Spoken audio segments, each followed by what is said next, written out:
No programa passado, nós falamos de eleições 2024, mas sob o ponto de vista do marketing, da propaganda. Agora nós vamos falar das eleições 2024, do programa de hoje, mas sob o ponto de vista jurídico, do ponto de vista legal. É hoje aqui no Papo Dinâmico que já está no ar.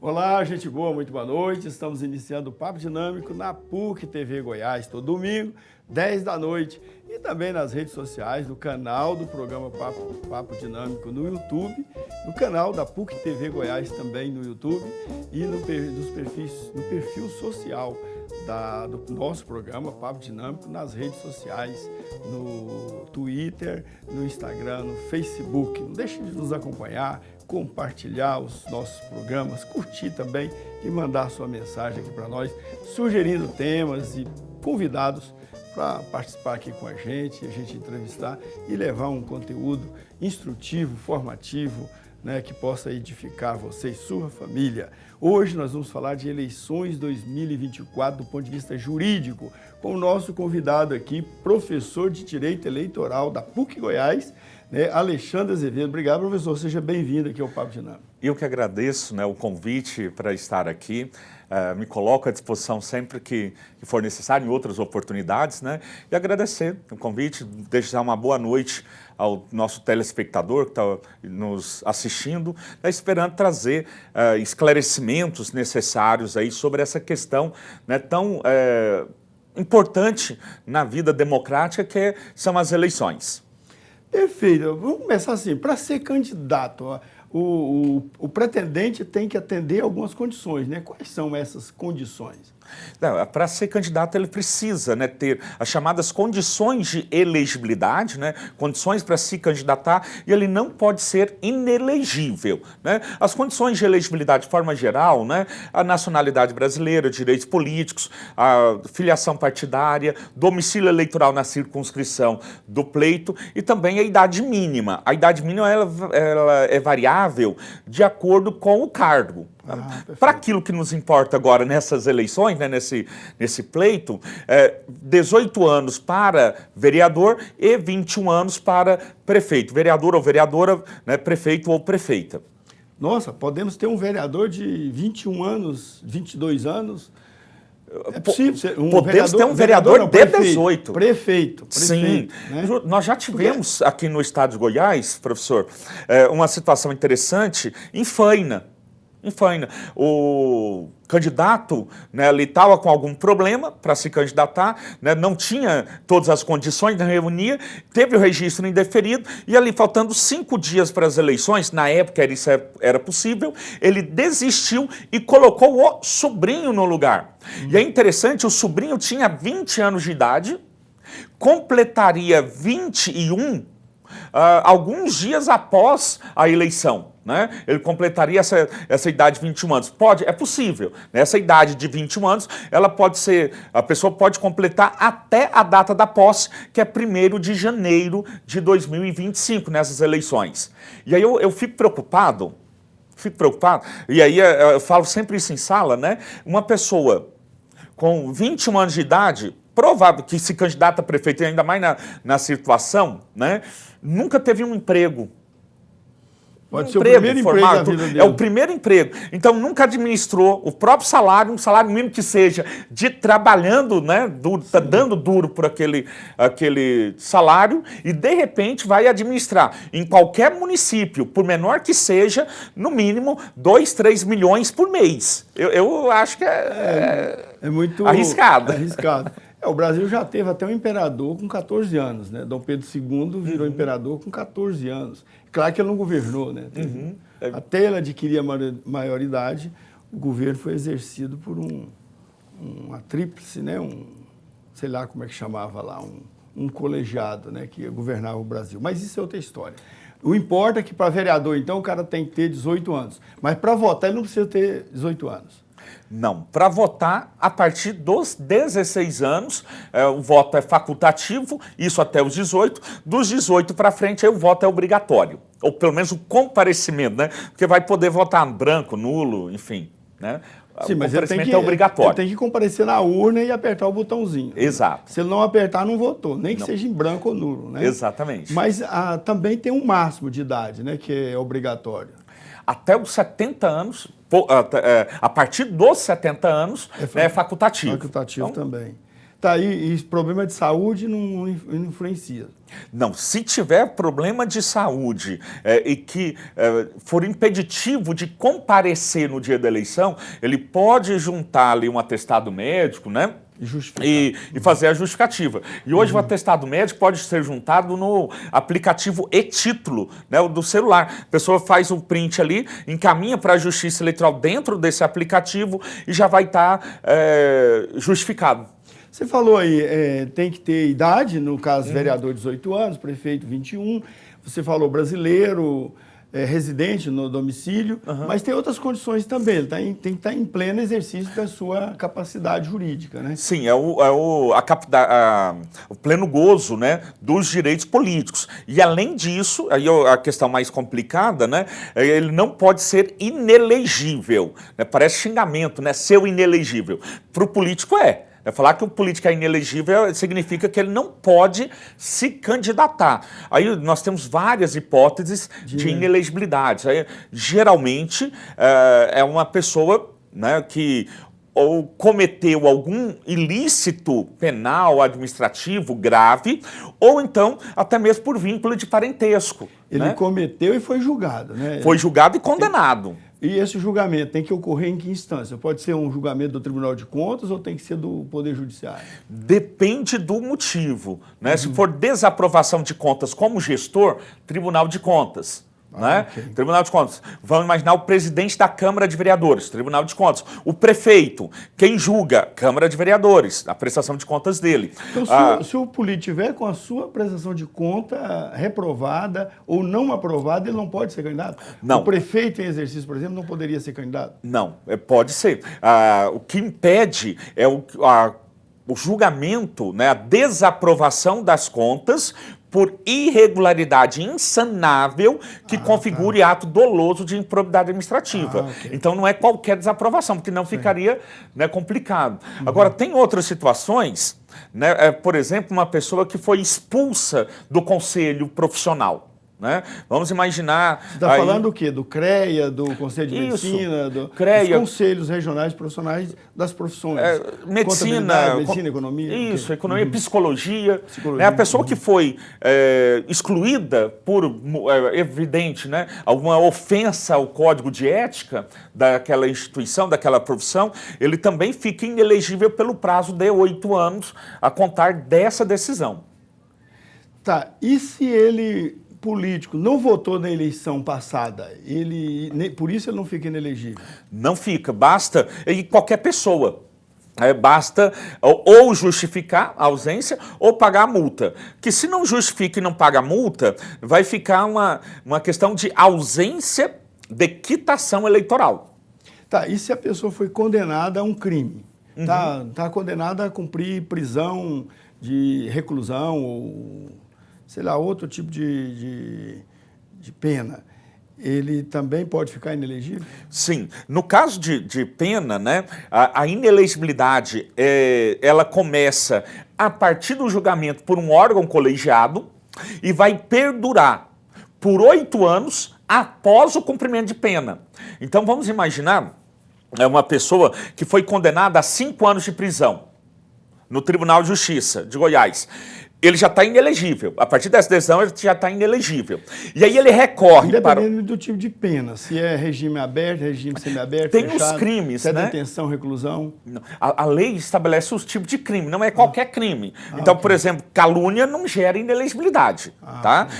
Então, são crimes contra o patrimônio público ou particular, né, privado, crimes contra a liberdade ou a dignidade sexual, melhor dizendo. Então, a administração pública... Crime contra a vida, não. Crime contra a vida também. Também. É grave. Os crimes dolosos, mas os crimes contra a vida, todos. Então vamos imaginar que a pessoa cometeu um crime, foi julgada, condenada pelo Tribunal de Justiça. A partir dessa decisão, o órgão colegiado já está inelegível. Ele vai recorrer para o STJ, vai recorrer para o Supremo. Ele recorre, mas ele continua inelegível. Vamos imaginar que leve mais 8 anos para transitar em julgado. Enquanto está transitando em julgado, ele continua Ele está inelegível. E depois que transitar em julgado? Ele cumpre a pena dele, vamos imaginar nesse exemplo 8 anos, então ele ficou inelegível por esses 8 anos que o processo tramitou, mais 5, vai lá dar 13 e mais 8. Então, na prática, ali no caso de crimes, ele pode ficar ali décadas, né, de inelegibilidade.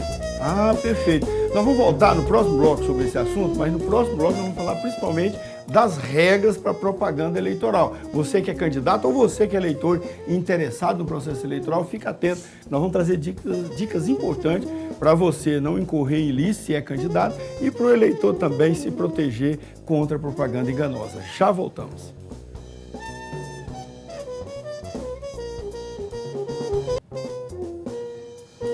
De volta com o Papo Dinâmico na PUC TV Goiás, hoje falando de eleições 2024 sob o ponto de vista da lei, sob o ponto de vista legal, sob o ponto de vista jurídico, com o especialista em direito eleitoral, analista do TRE Goiás e professor da PUC Goiás de direito eleitoral, Alexandre Azevedo. Alexandre, bom, voltando só um pouquinho rapidamente ao assunto do bloco anterior, a gente vê aí alguns, principalmente deputados, não me lembro de outro cargo aqui, que às vezes é condenado pela justiça, né? Ele vai preso e mesmo assim continua exercendo um mandato, quando ele não poderia nem ser candidato. Por que isso acontece? O primeiro caso assim que aconteceu, mais recente, né, foi do deputado federal Nathan Donadon, né? Ele foi condenado pelo Supremo, transitou em julgado, a Câmara dos Deputados, né, é quem decide se perde ou não o mandato por esse motivo, e aí a Câmara dos Deputados não decretou a perda, falou, não, continua aqui, vai continuar. E aí aconteceu ali no caso uma situação bastante interessante, porque ele estava condenado à prisão, e é regime fechado. Então o presidente declara, encerrou ali a votação, olha, beleza, ele continua no cargo, porém, vou dar posse ao suplente, porque ele não pode exercer, porque ele está preso. Né? E aí, resultado, na prática, aconteceu que ele decretaram a perda do mandato, porque ele faltou mais de 120 dias, né? Mais de 1/3 das sessões, porque estava preso. Não podia comparecer. Não? Mas é isso. E tem algumas situações que vira aquela situação assim, o cara tem que cumprir à noite na prisão e durante o dia está lá no Congresso. Já aconteceu isso também. Já aconteceu quando ocorre a prisão por regime semiaberto, né? O semiaberto. O semiaberto. A pessoa vai trabalhar, né, durante o dia e à noite tem que se recolher ali à prisão. E aí tivemos também deputados federais nessa situação. Estamos com uma situação agora, não sei se perdeu o cargo, mas os mandantes, é isso que a justiça está dizendo, que foram mandantes da morte da Marielle lá no Rio de Janeiro, né? O deputado, esqueci o nome dele agora.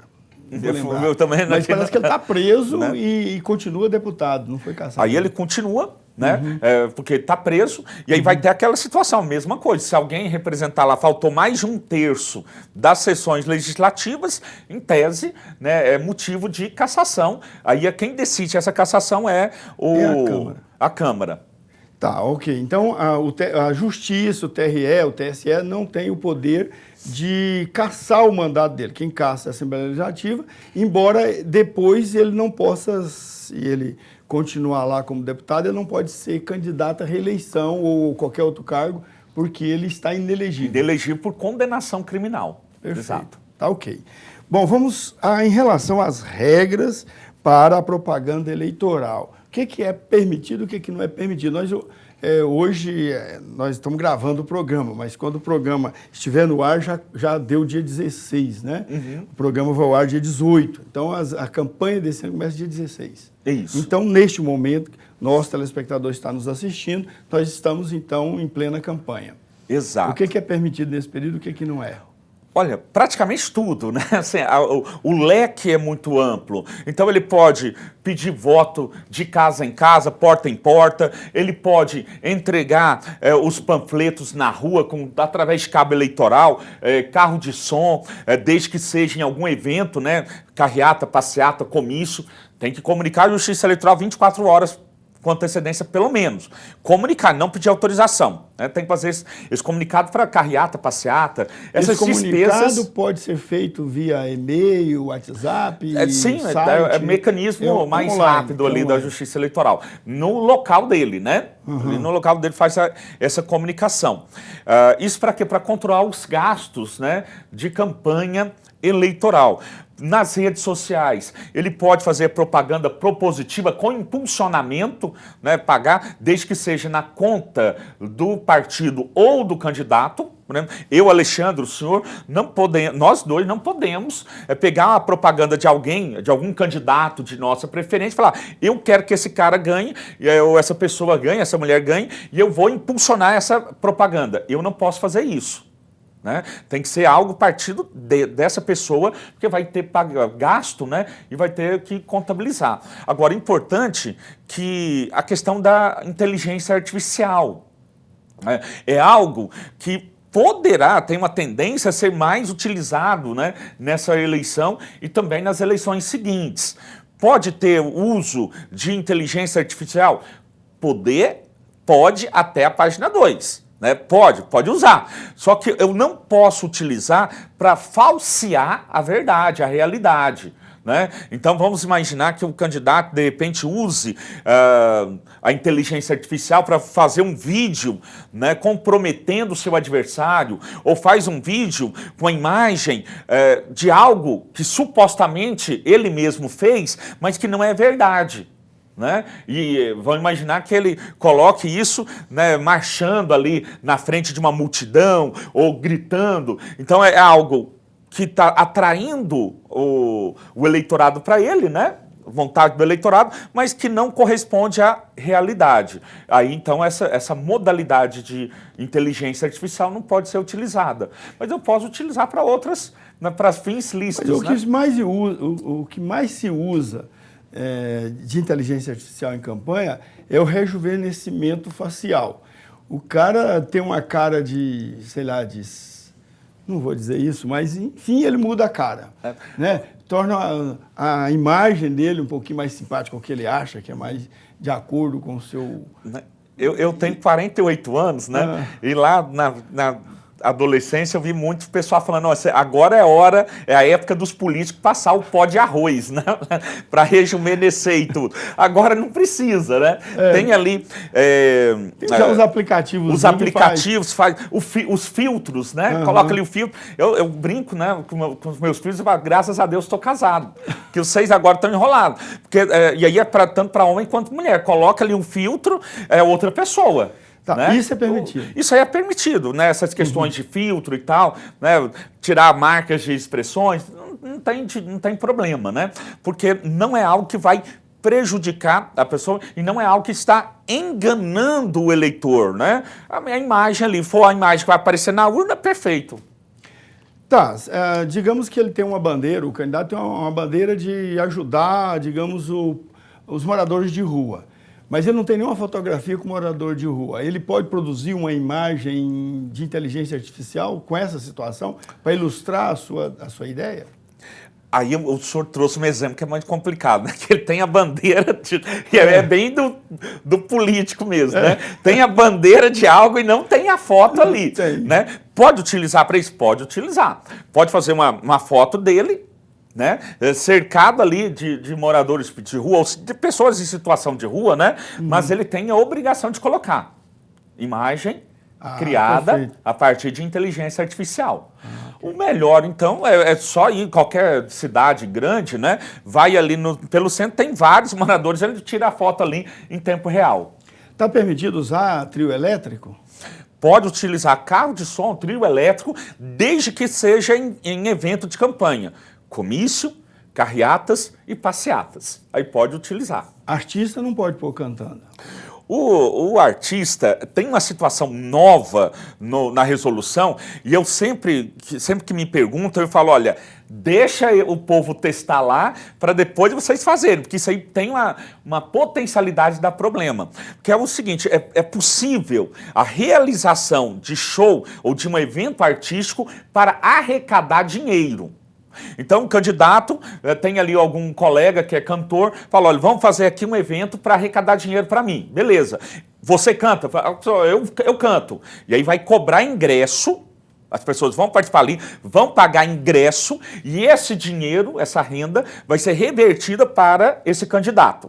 Tem que ir para a conta do candidato, CNPJ do candidato. Tem que ir para a conta. Né? Não é comício, porque não pode fazer intercalar com pedido de voto, discursos políticos, etc. Né? Mas tem que ser um evento. Por isso eu pessoalmente tenho uma certa resistência a isso, porque a chance de dar errado é muito grande. Né? Vamos imaginar que tem ali e de repente várias pessoas, e aí filma alguém entrando sem pagar. É tudo óbvio. Não era evento pago. Né? É showmício. Então há uma potencialidade grande ali de problema. Isso dá errado. Vamos fazer um pequeno intervalo e já voltamos. Vamos falar mais um pouquinho de propaganda eleitoral e vamos falar também da atuação, né, da fiscalização da Justiça Eleitoral em relação à propaganda digital que ocorre nas redes sociais. Daqui a pouquinho a gente volta.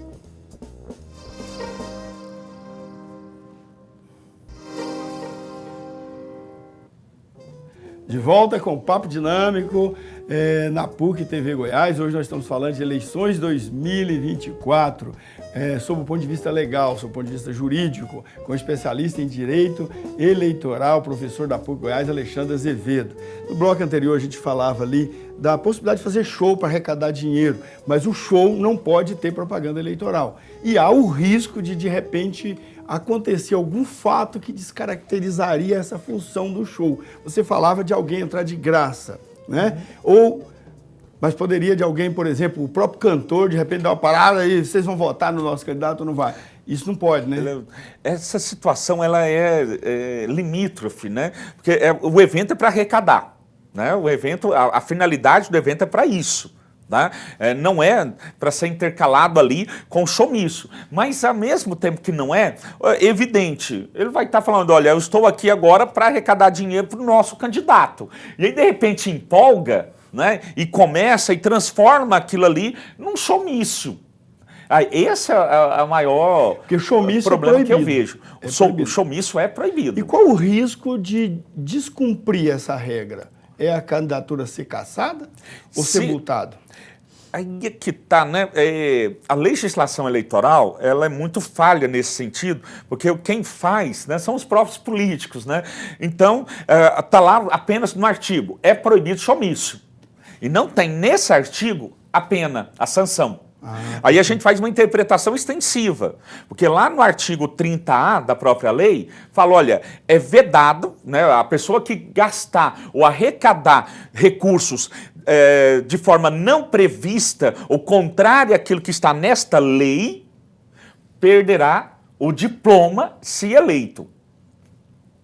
Então é evidente, a gente tem essa situação. A pessoa que descumpriu a forma de arrecadar ou de gastar. Como não pode ter gasto com showmício, se for showmício, né, é um gasto ilícito, uma arrecadação ilícita, e aí então ele vai ser apenado, poderá ser apenado com a sanção de cassação do diploma. Do diploma. Perfeito. Agora, de repente, o jingle da campanha pode ser cantado no show? O jingle pode, né? De repente, o próprio artista que fez o jingle está lá fazendo o show para arrecadar. Às vezes é ele mesmo que está.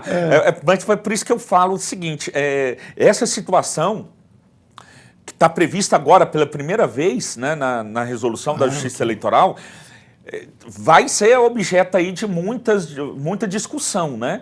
Eu, pessoalmente, tenho um medo, até nessa situação de usar o jingle ou usar outra coisa, e aí, de repente, começa a transformar num showmício mesmo. Ok. Uma coisa que ocorre muito em campanha, alguns candidatos têm muito recurso, têm vários carros eleitorais, e aí eles têm que abastecer isso tudo.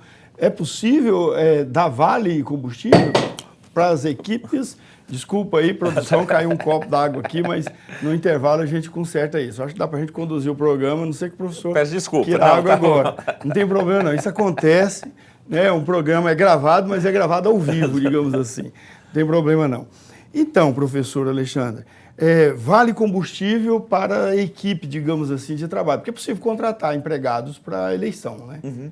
É possível. Agora, essa situação de abastecer os veículos só pode ser feito para carreatas. Então, vai fazer uma carreata, uma motociata, alguma coisa assim.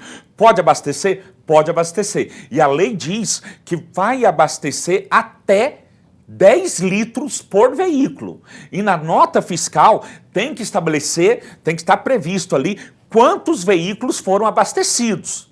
E o candidato tem que fazer a comunicação à Justiça Eleitoral da quantidade, da quantidade não, do dia, né, do evento, com pelo menos 24 horas de antecedência. Olha, amanhã eu vou fazer um evento tal, vou sair em tal lugar, né, com uma carreata, uma motociata, alguma coisa nesse sentido. E aí ele poderá abastecer os veículos. Mas pode acontecer da pessoa participar da carreata com o carro próprio e não usar o combustível do candidato, não tem problema. Não tem problema, vai participar, está ali. Só se o candidato for abastecer, aí tem essa limitação, 10 litros, e deve constar na nota fiscal a quantidade de veículos foram abastecidos. Ah, ok. A campanha é 45 dias, começa dia 16 e vai até que dia? Até um pouco antes da eleição. A campanha, esse ano, ela vai ser de 51 dias, né? Porque vai ser no dia 6 de outubro. De outubro é a eleição, né? Isso. Vai ser a eleição. Então, ela a campanha dia 16, já começa, já pode fazer ali os atos todos de propaganda eleitoral e encerra no sábado. O dia sábado, 5. Né, dia 5, é o último dia para pedir voto. Comícios podem ser feitos até a sexta-feira, dia 4 de outubro, né? Mas carreatas, passeatas ou outro evento pode ser na feito rua pedindo voto até dia 5 pode fazer. até o dia 5. Aí, dia 5 até meia-noite? Até meia-noite pode fazer. Pode fazer. Não tem problema. Tá, jogar santinho na porta das sessões eleitorais é crime. É ilícito eleitoral, né? Também é crime. É ilícito e também crime, né? Aí tem uma dificuldade que sempre teve para a questão criminal, que a lei fala jogar, né, boca de urna, fazer boca de urna no dia da eleição. Veja, no dia da eleição. Aí o pessoal mais esperto, né, passava ali na porta da escola, o chamado voo da madrugada, né? Jogava o santinho ali 23 horas e 59 minutos. Não era crime. Aí o TSE veio uma construção e falou, olha, realmente não é crime, mas vai ser um ilícito eleitoral porque jogou material de campanha em bem público. A rua é um bem público. E aí, então, aplica multa de 2 a 8 mil reais, né, para cada local de votação que tiver o santinho ali. Nossa, Goiânia deve ter mais uns 200 locais. Vai passar de 1 milhão e 600 mil reais de multa. Dependendo do candidato, ele está falido. Então e no dia da eleição, o que o candidato pode fazer? Só votar. No dia da eleição, ele pode votar, né? Não pode propaganda na internet, né? Tá vedado, novos conteúdos. O que ficou lá pode, né? O que já foi postado, ok. Novos conteúdos é que não vai ser possível, né? E aí ele pode votar, comparecer para votar e após as 5 horas, evidente, aguardar ali o resultado, né, da votação. Sendo favorável, né? Sendo favorável, sair para a carreata da vitória.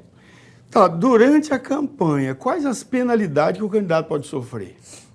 Olha, as penalidades mais simples, né, por propaganda irregular, vão desde multa, propaganda, direito de resposta, perda de tempo no rádio, na televisão, e aí uma situação mais grave, né, a cassação do registro ou do diploma. Pode ser, então, cassada a candidatura durante a campanha mesmo, né? Pode ser. É mais demorada, mais difícil, porque o processo demora, né? Sim, então, sim. Tem todo o trâmite processual, então, por isso, fica, às vezes, para depois. Tá, nós vamos voltar sobre essa questão de penalidade também para depois, né, depois que passa a eleição, quais os riscos que o candidato tem de ainda ser punido. A gente já volta.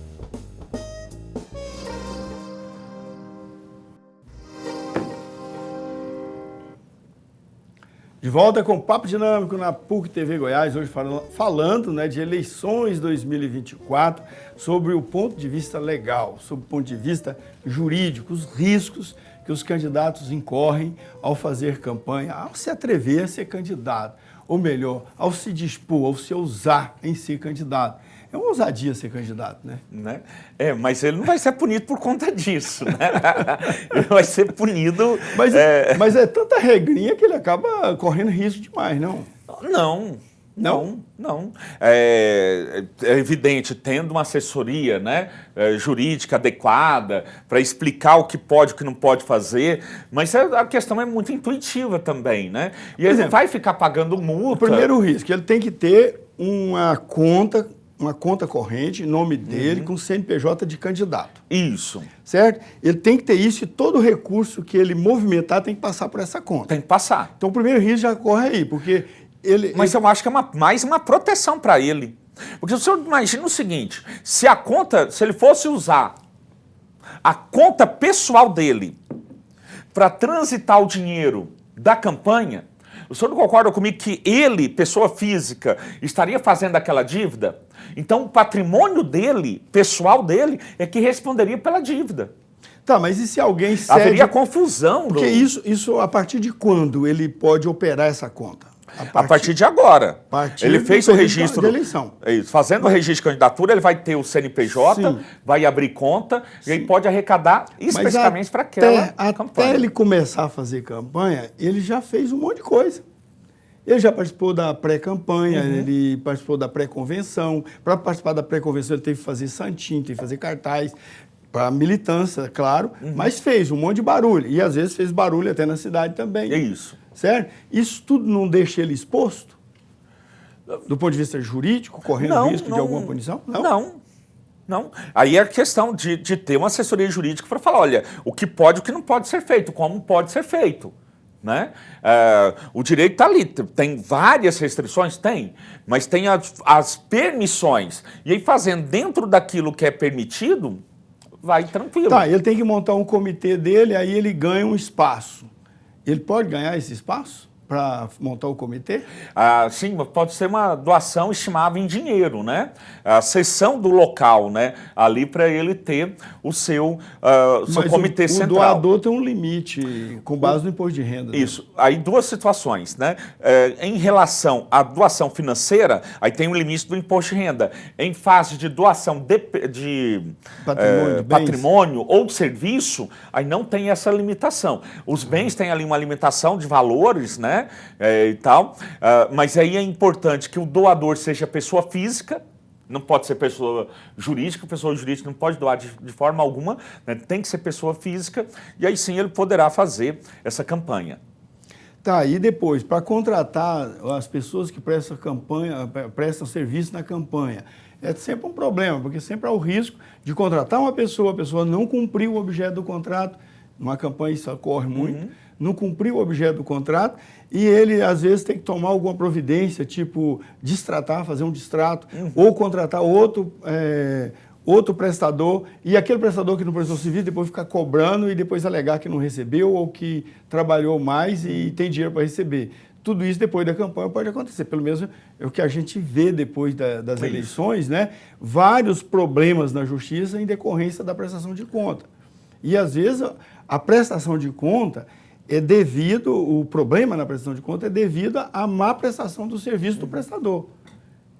E o candidato não tem tempo de cuidar disso. Aí ele tem que pôr alguém, tem que contratar um contador, um gerente para fazer tudo isso. E é sempre um risco. Nas eleições municipais, esse risco é muito pequeno. Na eleição para vereador, melhor dizendo. Para vereador, a situação, né? O vereador não tem grandes gastos, não tem grandes contratações. Agora, para prefeito, aí já muda um pouquinho, né? A situação é um pouquinho diferente, né? Pode, de fato, ter, né, um problema desse, só que aí é aquela situação de contratar, e contratar bem e fiscalizar. E aí, evidente, numa eleição municipal, município pequeno, ele tem tempo de fazer isso. Tá. Uma eleição municipal, ele não vai ter tempo. Sim. Né, de fazer isso. Mas ele coloca pessoas, né, assessores, para ficar olhando, fiscalizando aquela situação. Tá ok. Os candidatos também, eles têm que fazer a inscrição da candidatura deles no site, divulgar, né, no site do TRE. E lá faz a prestação de conta. Vez por outra a gente vê denúncias, notícias de que o candidato não declarou todos os bens. Qual é a penalidade que ele tem por não declarar todos os bens? Olha, não existe penalidade nesse caso, nesse aspecto, né? Então ele tinha que declarar 5 milhões, declarou 1 milhão só. Isso aí não gera, por si só, nenhum problema. Pode ser, aí com muita preciosismo, né, com muita gana, interpretar que teve uma falsidade ideológica. Eu pessoalmente não acredito, né, que dê falsidade ideológica nessa situação. Agora, os adversários políticos poderão fazer uso disso até para atacá-lo. Olha, tem dinheiro, está sonegando aí os bens que tem. Por que será? É uma situação mais política mesmo. Todo o dinheiro que o candidato recebe, ou do partido, do fundo partidário, do fundo eleitoral, ou se ele recebe de doações e tal, tem que passar pela conta corrente dele, aberta exclusivamente, especialmente para isso. Tá, mas e se ele, de repente, recebe recursos que não passam por essa conta? Tudo isso é Caixa 2? Se ele recebe recurso que não passe por uma das contas de campanha, o candidato ele tem que ter 3 contas, né? Uma conta... outros recursos são dinheiros particulares, né, dele mesmo, inclusive, pode ter da fonte do fundo partidário e também do fundo especial de financiamento de campanha. Então, 3 contas. Se ele recebe recurso ou gasta ou paga alguma despesa com recurso que não transitar nessas 3 contas, em uma dessas 3 contas, né, aí é Caixa 2. E qual é a penalidade se ele usar recurso de Caixa 2? Aí vai desde a desaprovação das contas dele, com a determinação de recolher esse dinheiro como multa ao Tesouro Nacional, né? E também a cassação do diploma se ele tiver sido eleito. Do ponto de vista criminal, ele não corre mais esse risco de ser condenado? Por esse dinheiro aqui, pura e simples, não. Né? Ok. Dessa forma, pura e simples, não. Tá. Mas assim, na prática a gente, pelo menos, ouve dizer que gente usa recursos além do que passa por essas contas. Certo? Só o boato em si não é suficiente, precisa ter prova. Tem que ter prova. Porque boato por boato, qualquer um tem, né? Tá, mas então... Tem que haver prova robusta de que houve esse gasto, que a pessoa fez esse gasto. E aí é muito complicado, na prática, né, da gente identificar Caixa 2 de campanha.